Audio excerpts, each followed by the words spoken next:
compatriotes ont fait grève ou ont manifesté dans les rues de Paris ou dans les rues d'autres grandes villes de France pour dire leur inquiétude ou leur opposition à la mise en place d'un système universel de retraite. Aujourd'hui encore, la grève est importante.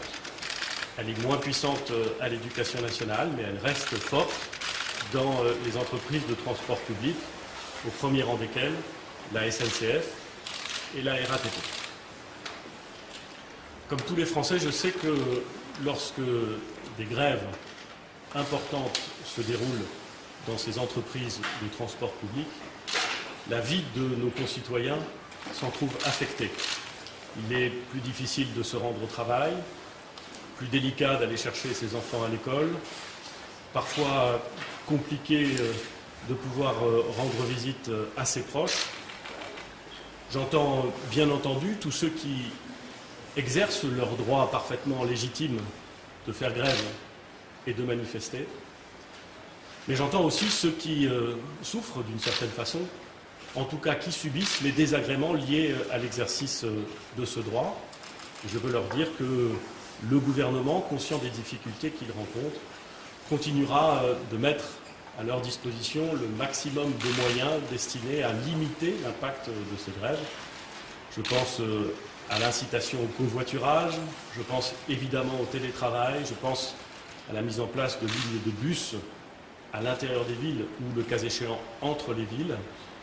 Je pense enfin à la meilleure information possible, grâce notamment au site gouvernement.fr. Ma logique n'est pas, et ma logique ne sera jamais celle de la confrontation. J'ai vu depuis le début de ce débat, depuis que nous avons commencé à travailler sur la question de la mise en place d'un système universel de retraite, j'ai vu certains désigner des catégories de Français en les accusant de tous les maux. J'en ai vu d'autres diffuser des chiffres qui ne correspondent pas à la réalité et qu'ils savent faux, des fake news comme on dit parfois en mauvais français et en bon anglais, des simulateurs qui ne correspondent à rien sinon à l'envie de ne pas informer correctement nos concitoyens. Je le déplore car je pense que la mise en place d'un système universel de retraite qui permet de garantir à tous nos concitoyens leur retraite et celle de leurs enfants, qui permet de mettre en place un système plus juste et plus solide, mérite un débat de fond, un débat éclairé, un débat auquel, je le sais, nos concitoyens sont prêts. Car nos concitoyens savent que la très grande diversité des régimes actuels, des 42 régimes de retraite actuels, ne peut pas perdurer. Ils savent qu'il faudra un jour renoncer à des régimes spéciaux qui ne sont plus compris. Ils savent même qu'au fur et à mesure, nous allons devoir travailler un peu plus longtemps. Je ne dis pas que c'est de gaieté de cœur, mais c'est ce qui se passe dans tous les autres pays comparables à la France. Et c'est ce qui se passe déjà d'une certaine façon, puisque, s'agissant du régime général, par exemple, nos concitoyens partent en moyenne après, et largement après, l'âge légal de départ à la retraite. La question qui se pose, c'est ces adaptations, ces transformations, voulons-nous les faire brutalement dans l'urgence ou préférons-nous les mettre en place raisonnablement, progressivement, sans brutalité, alors que nous avons le temps? C'est évidemment le choix qu'a fait le gouvernement et le choix qu'a fait la majorité. Je voudrais, dans cette période de grève et d'inquiétude, adresser quelques messages simples. Aux Français, d'abord, à tous les Français. Je veux dire que si nous cherchons à mettre en place ce système universel de retraite, c'est parce que nous avons la conviction qu'il permettra à chaque Français de cotiser de la même façon et de bénéficier des mêmes droits. Le système que nous voulons installer est un système juste qui remplace la solidarité au sein de chaque métier par une solidarité véritablement nationale, où tous les Français sont solidaires de tous les Français, quel que soit leur statut, leur métier, le régime de retraite auquel ils étaient affiliés. Aux salariés des entreprises publiques de transport, qui se sont fortement mobilisés hier et qui restent mobilisés aujourd'hui. Je le dis tranquillement, la mise en place d'un système universel de retraite implique la disparition des régimes spéciaux.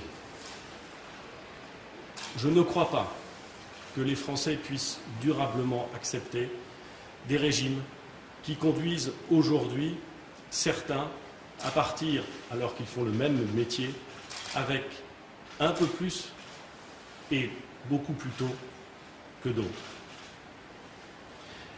Mais si je dis cela, je dis également à tous les personnels de la RATP et de la SNCF et à tous les Français qu'il ne serait pas raisonnable, pas acceptable, pas juste de changer les règles en cours de partie et de placer des femmes et des hommes qui, de bonne foi, parce que c'est leur droit, ont fait des choix de vie, des choix d'investissement, des choix d'organisation familiale sur le fondement d'un régime auquel ils pouvaient légitimement aspirer. C'est la raison pour laquelle j'ai indiqué, et je répète aujourd'hui, ma disposition totale pour faire en sorte que les transitions soient progressives. Progressives afin de ne pas être brutales. Nous le devons à chacun, c'est une affaire de justice individuelle et de justice sociale. Je rencontrerai dans quelques minutes le président de la SNCF et la présidente de la RATP. Et je suis persuadé qu'avec les organisations syndicales, nous trouverons le bon point d'équilibre qui permettra à la fois de rassurer les personnels sur leur avenir, sans renoncer à la volonté très ferme qui est la nôtre de projeter le pays dans le futur et de mettre en place ce système universel. J'ai vu également la mobilisation importante des enseignants et je comprends parfaitement les inquiétudes qu'ils formulent. Il est vrai, il est exact que l'application absurde des nouvelles règles les pénaliserait.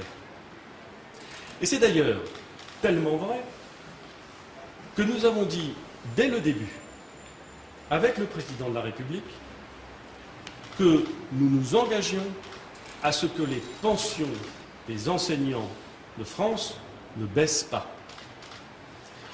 Je veux le dire de façon la plus claire possible. Le système universel, ça n'est pas la baisse des pensions des enseignants.